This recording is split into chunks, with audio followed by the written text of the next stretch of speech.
hadir pada hari ini.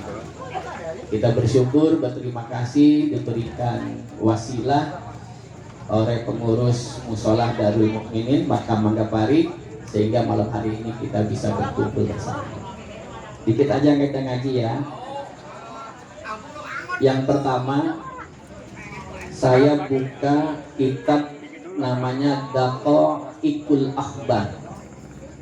Di dalam kitab ini, kuburan itu manggil kita 5 kali dalam sehari.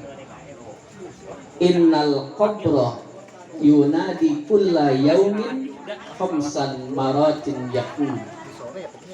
Kuburan itu ngingetin kita. Kuburan itu manggil kita khamsah marah, 5 kali. Kulli yaumin, di setiap harinya. Jadi setiap hari kuburan itu manggil kita, ngomong, ngajak kita, ngingetin kita.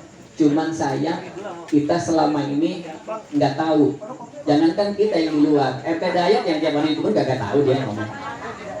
Ya kan? Iya. Apa kata kuburan? Kata kuburan itu Pak, Ibu, anna baitul wahdah. Kata kuburan, aku adalah tempat kesendirian. Aku adalah tempat kesendirian. Di kuburan sendirian. Ada yang namanya di kuburan sendirian. Mau anaknya 7, mau anaknya 8, begitu masuk ke dalam kubur sendiri. Bini kita yang katanya demen banget sama kita, begitu dikubur pulang. Begitu kita mati, nangis, anak luar biasa, goler-goler, istri nangis, pingsan, selesai dikubur pulang sendiri. Bu, begitu ibu meninggal dikubur, masuk ke kubur sendirian. Suami yang katanya demen banget sama kita, begitu selesai dikubur suaminya pulang. Bahkan ada pepatah, laki mah kalau bini mati nangisnya sebelah. Iya. Yang sebelah nangis, yang sebelah ngiatin, mana janda nyelawat yang katakan.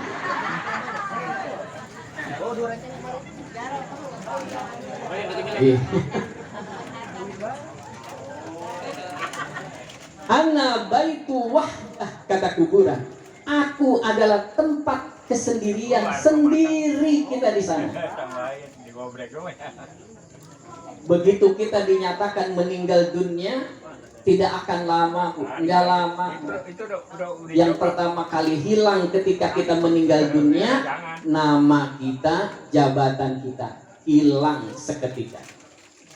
Begitu kita meninggal diumumkan innalillahi wa inna ilaihi rajiun. Dapat 30 menit orang datang ke rumah kita, yang pertama hilang adalah nama kita.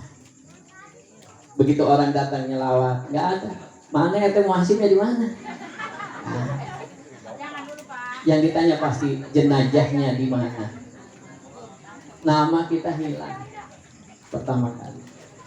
Langsung dah nyari tali plastik, diukur, bawa ke kuburan, kasih Bang Minang. Jangan lebih, jangan kurang. Digali kuburan. Selesai, sendiri. Dianterin dari ujung ke ujung nih yang nganterin kita, Pak. Begitu selesai dikubur, satu persatu pulang. Ana baitu wahdah. Aku, kata kuburan, adalah tempat kesendirian. Sendiri kita di sana. Maka faj'al laka mu'nisan qira'atal Qur'an. Maka jika kalian ingin ada teman, qira'atal Qur'an, bacalah Al-Quran. Karena Al-Quran yang kita baca hari ini di dunia, besok bakal datang nemenin kita di kuburan. Al-Quran yang kita baca hari ini di dunia, besok bakal datang di hari kiamat lisafi'an, sebagai penolong buat kita. Maka kalau kita enggak mau sendirian di sana, bacalah Al-Quran dari sekarang, karena Al-Quran akan datang mendampingi kita. Di saat kita sakaratul maut, Quran akan datang di samping. Sakaratul maut itu sakit luar biasa. Sampai Rasulullah menggambarkan sakitnya sakaratul maut itu seperti kita ditusuk oleh 200 pedang di tempat yang sama. Itulah sakitnya sakaratul maut. Atau ada dalam riwayat lain dikatakan sakitnya sakaratul maut itu seperti batang pohon berduri dimasukkan ke tenggorokan kita lalu ditarik. Itulah sakitnya sakaratul maut. Maka diajarkan kita dalam doa, Allahumma hawwin alaina fi sakaratil maut. Ringankan. Maka Quran akan datang tuh di saat sakaratul maut. Ketika kita dimandikan, Quran akan mendampingi kita. Ketika kita dikafani, Quran akan mendampingi kita. Ketika kita disolatkan, Quran akan mendampingi kita. Ketika kita dibawa ke Mandapari, Quran akan ikut mengawal kita. Ketika jenazah kita dimasukkan ke liang lahat, Quran akan turun bersama kita. Ketika orang-orang naik, Quran tetap ada di samping kita. Ketika orang-orang lain pulang, Quran akan tetap menemani kita. Maka bacalah Quran setiap hari. Kalau Yusuf Mansur bilang dulu, one day one ayat, satu hari satu ayat. Kalau buat kita mah orang lain kaum budang, udah kecil itu mah satu hari satu ayat. Setiap habis sholat seayat aja. Habis sholat seayat, habis sholat seayat. Kayaknya nggak berat itu mah ya. Habis sholat maghrib seayat, habis sholat isya seayat. Pada punya Quran kan di rumahnya ya? Ya, kalau nggak punya di rumah saya nyakur. Satu hari satu ayat, satu hari satu habis sholat satu ayat. Satu hari kita 5 kali sholat berarti kita 5 ayat.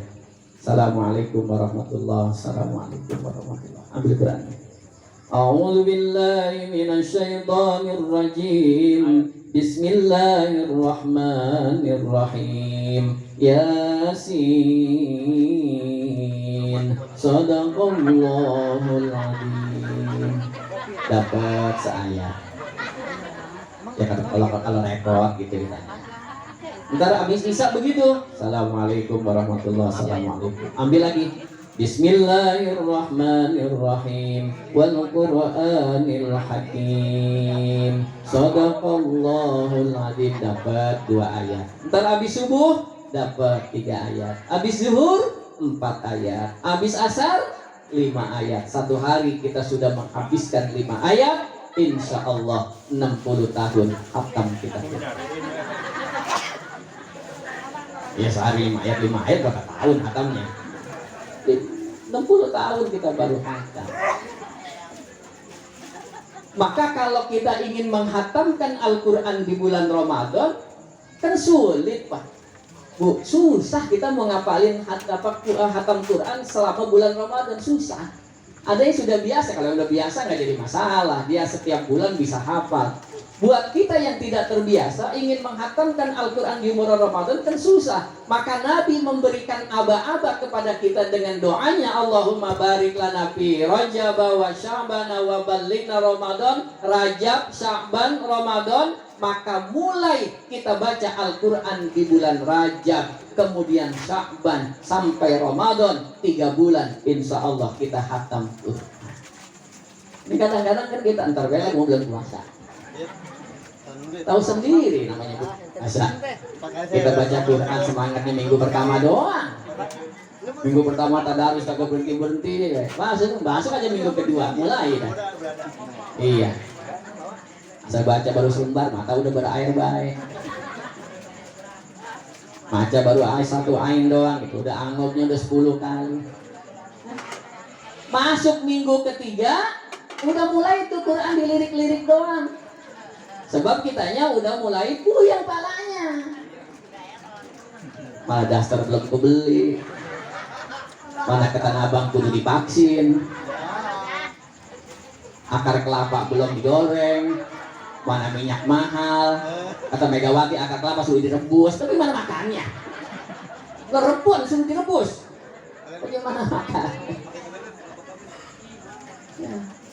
Masuk minggu ketiga udah puyeng pala kita boro-boro mau baca Quran. Masuk minggu keempat, Quran udah mulai ditutup. Kenapa pala kita udah bukan di Quran, pala kita udah di mau pulang kampung, pala kita udah di bandara. Oh, udah pusing pala kita. Maka nggak selesai kita baca Qurannya. Karena di bulan Ramadan nanti kita sibuk dengan urusan-urusan duniawiyah, maka mulailah Al-Quran dibaca di bulan Rajab. Mestinya begitu. Kenapa? Faja'allaka qira'atal Quran. Jadikan temanmu nanti di alam kubur Al-Quran. Maka yang pertama, kata kuburan, anna baitu wahdah. Aku adalah tempat kesendirian yang akan menjadi teman bacaan Quran. Kemudian yang kedua, apa kata kuburan? Wa anna baitu zulmah. Aku adalah tempat kegelapan. Gelap kuburan. Walaupun atasnya sama Bang Minang dipasangin lampu tembak, dalamnya mah gelap. Nggak percaya ibu? Hah? Percaya nggak? Kalau nggak percaya kita buat lubang nih. Ana baitu zulmah, kata kuburan. Aku adalah tempat kegelapan. Gelap bisa. Walaupun kita belum masuk, yakin kita gelap. Di mana enggak gelap, Bu? Ukuran cuman segitu. Kadangkala begitu digali sama Pak RT Dayat, palanya nimbul. Digeser ke sini, dengkulnya keluar. Iya kan? Liang lahat cuman sejengkal. Diletakkan jasad kita, kemudian dimiringkan, dibuka kain kafan kita, diletakkan wajah kita, ditempelkan ke tanah, ditutup dengan bambu papan satu persatu, rapet tutupnya juga, nggak ada celah. Asal renggang dikit ya di atas pada ngomeng. Itu masih renggang, itu tempelin lagi. Enggak, ini mah bambunya mengok, tambahin satu lagi gitu. Apa orang boleh ngintip, orang dari dalam itu dia gelap. Habis ditutup balok rapi, ditimbun oleh tanah, bahkan diinjak sekuat-kuatnya, gelap. Maka kata kuburan, anna baitu zuluma, aku adalah tempat kegelapan. Panawir fi sholatil lail, maka terangi kuburan kita dengan sholat malam. Terangi kuburan kita. Maka kalau pengen terang kuburan kita, sholat malam. Sholat malam. Suka bangun kalau malam? Alhamdulillah. Bapak bangun Pak kalau malam Pak? Alhamdulillah. Dari bangun dari malam? Alhamdulillah. Kalau ngomong bangun masih semua juga pasti. Apalagi sekarang lagi musim maling motor. Jam 1 bangun ngomong motor, ada tidur lagi. Jam 2 bangun ngomong mobil, ada tidur lagi. Jadi bicara bangun semuanya pasti. Nah, bicara sholat malam tidak semuanya. Maka besok Ramadan jadikan kesempatan kita untuk sholat malam. Karena Ramadan itu jam 2 udah rame, jam 3 udah rame yang ngebangunin sahur. Sebelum kita sahur, sholat dulu 2 rakaat. Sekarang mah masak mah gampang ini Bu. Nah, kalau zaman dulu mak kita masak pakai kayu. Jam 1 udah bangun, ya kan, masak pakai kukusan segala macam. Wah, mateng jam 2, setengah 3 baru pada sahur emak kita. Nah sekarang mana? Langsung ini nyolokin dulu ke tembok mateng. Iya kan? Iya, mau nyalain api saya tinggal pencet doang, langsung keluar api. Makin dipermudah. Maka sebelum sahur, fanawiru bis-sholatil lail, terangi kuburan kita dengan sholat malam. Nah, besok Ramadan belajar kita salat. Kemudian yang ketiga, apa kata kuburan? Wa anna baitut turab. Kata kuburan, aku adalah tempat yang terbuat dari tanah. Dari tanah kuburan. Sekaya-kayanya kita kalau sudah meninggal dunia, kuburan tetap di tanah. Ada kuburan yang pakai marmer. Dia orang kaya ya, digali dulu, kemudian pinggirannya pakai marmer. Wah, gitu rapi, dalamnya juga enak, adem marmer mah. Enggak, tetap dari tanah. Walaupun kita minta dikuburnya di Kerawang, kuburan apa tuh yang di Kerawang tuh? San Diego yang mahal itu, yang ratusan juta, tempatnya lakinya BCL. Asraf dikubur di sana, tempatnya mahal, tetap aja tanah dalamnya. Kuburan adalah tempat terbuat dari tanah, maka kata kuburan apa? Fahmal firas wa huwa amalu soleh. Carilah oleh kalian kasur firas, carilah oleh kalian kasur buat tempat tinggal di kuburan. Dengan apa? Amal soleh. Maka beramal soleh, berbuat baik kita, menolong orang, ngajak orang kepada kebaikan. Itulah kasur yang akan jadi tempat tidurnya kita di alam kubur. Kemudian yang keempat, apa kata kuburan? Wa anna baitul afai. Kata kuburan, kuburan itu tempatnya belatung, tempatnya cacing, tempatnya ulat, tempatnya binatang-binatang kecil yang akan masuk ke kuping kita, yang akan masuk ke dalam mulut kita, yang akan masuk ke dalam mata kita, yang akan merobek-robek perut kita, terurai di alam kubur, penuh dengan cacing, penuh dengan belatung, nanti jasad kita di alam kubur penuh. Di muka kita yang begitu cantik tampan, nanti begitu masuk ke alam kubur habis digerogoti oleh belatung, oleh cacing. Lidah kita yang pandai bicara semua akan habis penuh oleh belatung semua. Makanya kita di kampung, guru-guru kita ngajarin begitu tuh, tahlil. Kita kan ada malam pertama, ada malam ketiga, ada malam ketujuh, ada malam ke-15, ada ke-40, ada 100, ada macam-macam begitu terus. Itu dalam rangka apa? Dalam rangka menemani jasad kita di alam kubur. Hari pertama kita tahlil, la ilaha illallah. Kenapa? Nemenin kita ngisi rumah pertama. Malam pertama kita ngisi kuburan di malam pertama. Kalau kita bikin rumah baru, kita ngisi rumah, biasanya temenin kena emak kita ya. Diinapin, temenin kena rumah baru, temenin. Kita juga begitu. Ngisi rumah baru, entar di sini nih ditemenin sama siapa? La ilaha illallah, tahlil gitu. Masuk hari ketiga, kita ditemenin lagi tahlil. Kenapa? Sebab di hari ketiga jasad kita sudah mulai membengkak. Hari ketiga jasad kita udah mulai bengkak, Pak. Pori-pori sudah mulai keluar cairan. Masuk malam ketujuh, kita temani dengan la ilaha illallah. Karena di malam ketujuh, pori-pori kita mulai pecah. Perut kita mulai terurai, isinya keluar. Malam ke-15 habis, Pak, copot semua sendi-sendi tulang kita. Kalau cerita begitu makin mantap baik iman kita. Ntar mau pulang ya. Gitu. Pulang ngaji mampir ngobrol ngalor gitu, ada ngopi-ngopi ujung-ujungnya mah mau gue pesan Pak Kombu tadi. Sekarang gue pada diem udah.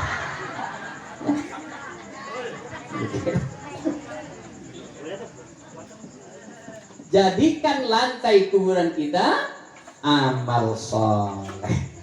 Kemudian yang selanjutnya apa kata kuburan? Wa anna baitul afi. Aku tempatnya cacing, tempatnya belatung di sana. Fahmil tilqa. Jadikan kita selamat dari belatung, selamat dari apa? Cacing. Wa huwa bismillahirrahmanirrahim. Perbanyaklah kita membaca bismillahirrahmanirrahim. Kemudian yang kelima, wa anna baitu su'ali munkar wa nakir. Di kuburan itu tempat kita ditanya oleh malaikat munkar dan nakir. Maka sebelum kita ditanya oleh munkar wa nakir, maka dari sekarang fa'aksir, perbanyaklah kita membaca la ilaha illallah. La ilaha illallah. Itulah dalam satu hari kuburan manggil kita dengan 5 panggilan. Mudah-mudahan nih malam ini setelah kita mendengar ini, kita mempersiapkan diri sebelum kita betul-betul dipanggil oleh kuburan. Bapak Ibu yang saya hormati, terakhir kita akan segera menghadapi bulan suci Ramadan. Mudah-mudahan umur kita sampai semuanya ya. Ramadan adalah bulan suci. Maka sebelum kita masuk ke bulan suci, kita sucikan diri kita. Dengan apa? Yang pertama, bukakan pintu maaf di antara kita. Siapa yang pertama yang harus kita datangi? Orang tua kita.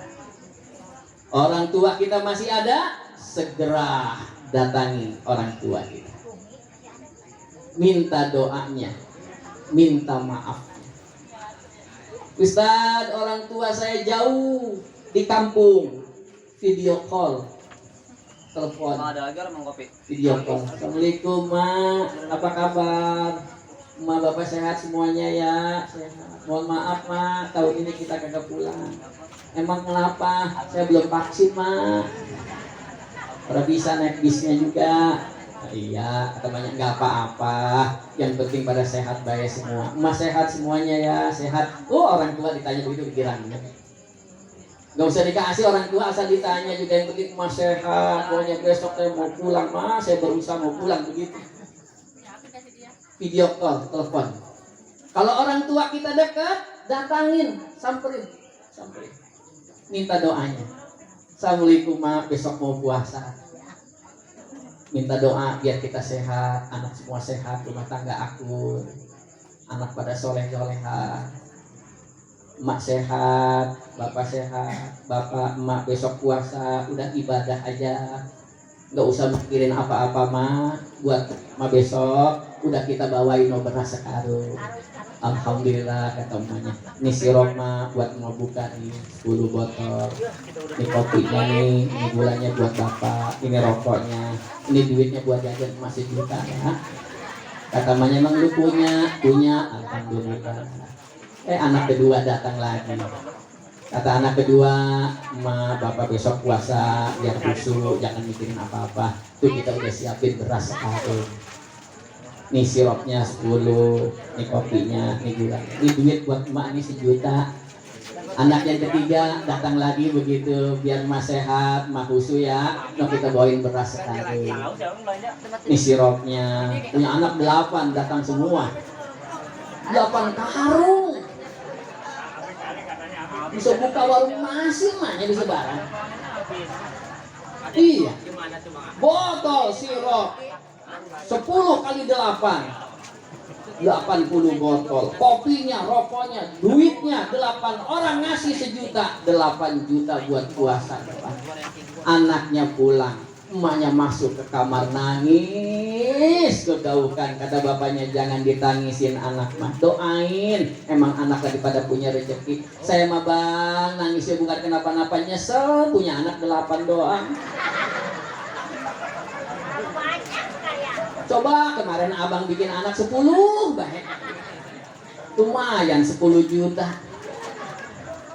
Beras 10 karung. Wayahnya kita mau orang tua datang, kita kerja 11 bulan, 12 bulan kan, kita ambil gajian kita sebulan cepet 11 bulan 1.100.000. Udahlah ambil cepet buat kita beli rokok, emak 1 juta baik. Kasih 1 juta anak. Luar biasa orang tua girang. Ini mah kadang-kadang mau puasa begini anak datang ke rumah orang tua bawa beras kagak, bawa sirup kagak, boro-boro bawa duit mah. Nangis di depan emaknya. Ya mak, mana kita di-cut. Gara-gara corona kita diberhentiin kerja. Mana bocah lagi sakit baik, mana bini kita mah galak bener mak. Kalau boleh mas saya minjem duit mak. Kata emaknya lu mah bina-bina amat, dua nenek-nenek kerja kagak. Duit dari mana? Ya kalau ada cincin-cincin baik tuh minjem sebentar. Cincin nenek-nenek dicopotin. Kalau masih hidup datangin orang tua kita. Bahagia, seneng orang tua. Habis ketemu orang tua kita, lanjut ke saudara kita. Kakak kita, adik kita datang. Siapa yang sempat duluan, datang duluan. Gak usah kita ngomong gua kakaknya, gua paling tua, adek yang mesti datang ke gua. Masa gua yang tua datang ke yang muda, moncong amat itu dia ya. Wah ngomel kita habis-habisan, jangan. Siapa aja yang punya waktu lebih luang, siapa saja yang sempat, siapa aja yang rezekinya ada, datang. Kakak datang ke rumah adik, enggak salah dalam agama, enggak salah. Bikin begini aja bu, punya adik kita di Parung rumahnya, mau puasa udah 3 hari, udah 2 hari dia kagak datang, ngapain dibaca ya? Udah kita ke sono bayu kita didatangin sama kakak ke rumah adiknya, lu ngapa nggak datang ke rumah gua? Kita pengen ke sono bang silaturahim, tapi abang tahu sendiri, anak saya 5, yang motor cuma 1, bagaimana bawanya? Anak saya 5, mau naik Grab, abang duit kagak ada, begitu. Kan jadi tahu tuh abangnya adeknya nggak punya duit, pengen ke Lengkong tapi nggak punya duit. Lah kita abangnya mobil punya, waktu ada, duit ada, wayahnya datang ke rumah adek. Yang bagus memang adeknya kedatang ke yang tua, tapi adeknya orang punya duit. Kita ngerti juga dibilangin dari tadi. Adeknya nggak punya duit. Datang, tengok, jenguk, adiknya jenguk kakaknya. Walaupun bagaimana kakak kita pernah ngegendong-gendong kita, kakak kita pernah mandiin kita, kakak kita pernah nyebokin kita. Datangin kakak kita, datangin adik. Jangan gara-gara tanah sejengkal jadi pada berantem. Ini mah sama saudara, ya Allah, gara-gara begitu doang sampai dipagar semua. Ya, di YouTube saya lihat juga. Dipagar semua, buka pintu langsung ke pagar baik. Lama saudara. Abis ditanya, kok itu ngapain dia mah orang pernah bareng ya? Ih, Pak Ustadz mah nggak tahu, dia mau 2 tahun nggak nanya. Lama amat 2 tahun nggak nanya. Lah betah amat berantem rumahnya sama saudara sampai 2 tahun nggak nanya. Jangan kan sama saudara, sama tetangga aja berantem kita capek. Nih, datengin keluarga kita, adik kakak kita, silaturahim. Yang dekat sih kumpul tuh mau puasa begini ya. Pada kumpul kayak kita malam hari ini nih, alhamdulillah. Terima kasih semuanya, PRT, PRW, pengurus makam, kita dipertemukan malam hari ini dengan bermuwajahah. Masih ada yang minta ketemu kita tatap muka. Selesai. Orang tua kita, saudara kita, tetangga kita samperin mau Ramadan begini cakep dah, bersih. Kalau orang tua kita sudah meninggal dunia, datang ke kuburan, ziarah, datangin kuburan bapak kita, datangin kuburan emak kita, ziarah. Bawa pacul, ngorek. Sampai di sini tuh tengok be, mau baca Yasin kagak bisa, mau baca doa nggak bisa. Muter be nyariin RT Dayat. PRT kita pengen baca Yasin, bacain apa kata Dayat? Gua yang suruh. Ya udah kalau gitu mah sama Bang Jayadi, Bang Jayadi sama jenggotan lumayan kali cuma bisaan gitu. Bang Jayadi ngumpet di pojokan, ora.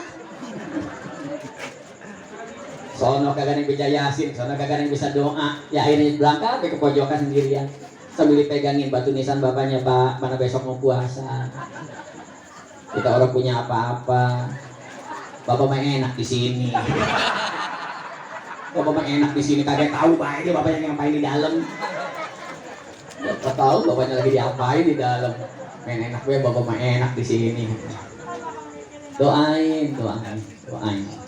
Setiap doa yang dibacakan anak untuk orang tuanya, maka akan terangkat derajat orang tua kita di alam kubur. Maka kita diajarin doa Allahumma gfiril mu'minina wal mu'minat wal muslimina wal muslimat al ahya'i minhum wal amwat. Kena semuanya doa buat orang-orang yang meninggal dunia. Maka kita diajarin tuh begitu masuk kita ucapkan assalamualaikum ya ahlal diyar, assalamualaikum ya ahlal kubur, Allahumma gfir lahum warhamhum wa'afihim wa'fu anhum wa insyaallahu bikum lahiqun. Assalamualaikum ahli kubur wa insyaallahu bikum lahiqun. Insyaallah nanti aku akan menyusul kalian. Pasti. Yang namanya mati pasti. Gak ada yang bisa lari. Tinggal nunggu saatnya saja. Dan Allah kalau manggil kita itu tidak berdasarkan abjad. Ya kalau Allah manggil kita berdasarkan abjad mah enak. Yang Z, yang A, Abdul Aziz, Abdul Rahman. Yang enak Z, Zainuddin. Belakangan, cuman gak ada yang ngurusin dia. Begitu mati, mandi dewek. Begitu dewek, enggak tahu.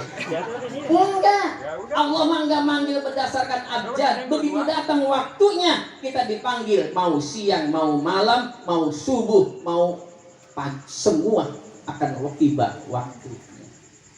Urusan mati mah udah urusan Allah. Bisa aja ibu-ibu duluan, saya belakangan. Bisa. Atau dibalik, saya belakangan, bapak-bapak duluan, nggak apa-apa. Urusan mati. Nah, maka oleh karena itu sebelum waktunya kita ke sana, persiapkan. Yuk bersihin diri kita masuk Ramadan. Nah, mudah-mudahan kita bisa puasa di Ramadan dengan baik. Terakhir Bu, pesan saya nih. Mau masuk Ramadan besok tarawehnya jangan ditinggal. Ustadz, pentaraweh mah sunnah. Iya bener emang sunnah. Tapi sunnah yang satu ini hanya datang setahun sekali saja. Kita demo ke masjid, pengen sholat taraweh, tapi masih bulan Sya'ban. Nggak bisa. Karena taraweh hanya ada di bulan Ramadan, maka capek-capek dikit taraweh mah terus. Ustaz nggak bisa, saya pulang kerja sampai di rumah 8:30, lihat musola udahan, lihat masjid udahan, taraweh di rumah. Berapa rakaat Ustaz? Udah berapa aja, mau 20 kek, mau 8 kek. Udah nggak usah ribut mana yang 23, mana yang 11. Udah amalin aja. Yang 11 amalin dengan benar, yang 23 amalin dengan benar. Begitu. Kalau kita ngikutin di tempat kita di masjid kita 23 rakaat, sama di Mekah juga 23 rakaat. Di Madinah 23 rakaat salat tarawehnya. Bahkan di Mekah dan di Madinah salat taraweh 1 malam 1 juz. 30 malam 30 juz khatam Al-Qur'an di Mekah. Coba besok kita ini tahu jannah jajal semalam sejus aja. Hah? Itu malam 1 juz aja tuh. Kalau kita nggak bisa 1 malam 1 juz, bacaan kita mesti tartil. Hurufnya tartil, hurufnya bagus, hurufnya nyambung, hurufnya boleh diwasol. Jangan cuma napasnya yang diwasol, tapi hurufnya mesti diwasol. Kalau napasnya mah gampang. Alhamdulillahirabbil alamin arrahmanir rahim maliki yaumiddin iyyaka na'budu wa iyyaka nasta'in ihdinas siratal mustaqim siratal ladzina. Itu napasnya yang diwasol. Tapi perintah hurufnya yang diwasol. Alhamdulillahirabbil alamin arrahmanir rahim maliki yaumiddin iyyaka na'budu wa iyyaka nasta'in ihdinas siratal mustaqim siratal ladzina an'amta 'alaihim. Terus begitu hurufnya diwasal. Jangan terlalu cepat, jangan juga terlalu lambat. Karena kebiasaan kita berbeda-beda. Ada yang begitu maghrib langsung makan, ada yang makannya entar pulang taraweh. Kalau kita tarawehnya terlalu cepat, kasihan yang udah makan. bisa keluar semua, kepala-bala, asinan, potong keluar semua. Atau jangan terlalu lambat, kasihan yang belum makan, nggak bisa gemeteran dia tarawih. Maka kalau mau taraweh, imam-imam yang muda ini nengok ke belakang.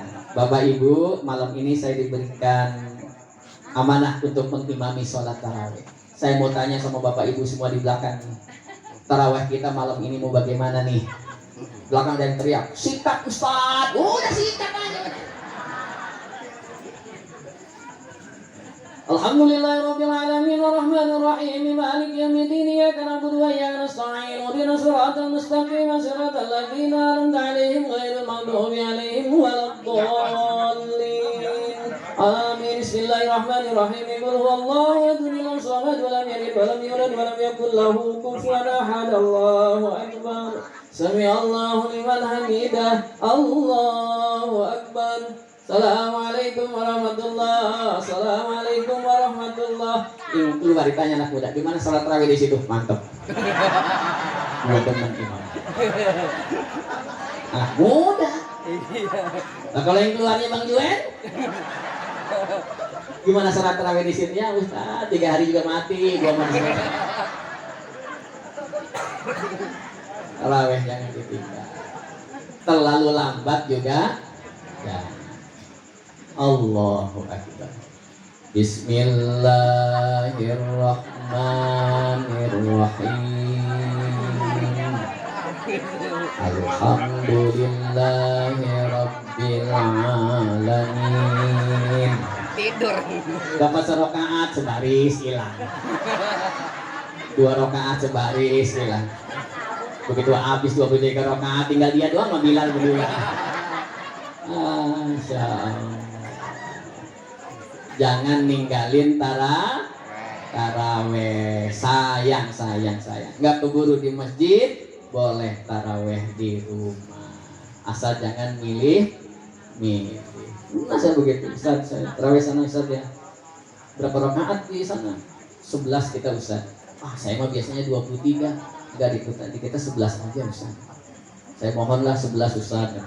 Sekalian Ustaz kultum. Saya mikir, ya udah coba saya jajal dah. Begitu saya datang ke masjid, ketemulah anak-anak muda. Assalamualaikum Pak Haji. Makanya sholat tarawih di sini. Kan di sana di kampung kan ada. Di sini mah enak Pak Haji 11. Iya. Dia kagak tahu imamnya saya. Begitu pas saya sholat, kultum, selesai sholat tarawih. Begitu saya tarawih, baca waladdallin, amin. Saya baca Bismillahirrahmanirrahim. Amma yatasaalun 'anil naba'il 'adzim alladzi hum fihi mukhtalifun. Terus jam 9 baru kelar. Karena kata dia mah cepet ya, udah barisan depan ya, udah di depan. Begitu selesai, gimana salat tarawih sini? Saya kira cepet Pak Haji. Karena kita mah tarawih sibuk nyari imam, nyari masjid yang paling cepat. Udah benerin tarawih kita, jangan ditinggal tarawih kita. Insya Allah kita berkah hidup kita. Terima kasih, udah malam. Mohon maaf, saya atas nama pribadi mengucapkan selamat menunaikan ibadah puasa. Mudah-mudahan umur kita sampai. Dan saya mohon bukakan pintu maaf yang sebesar-besarnya. Banyak ngomong, biasanya banyak salah. Ada kata saya yang menyinggung, mohon kiranya dibukakan pintu maaf yang sebesar-besarnya. Kita saling mendoakan saja. Mudah-mudahan kitanya semua dalam keadaan sehat walafiat. Terima kasih. Wabillahi taufiq wal hidayah. Wassalamualaikum warahmatullahi wabarakatuh.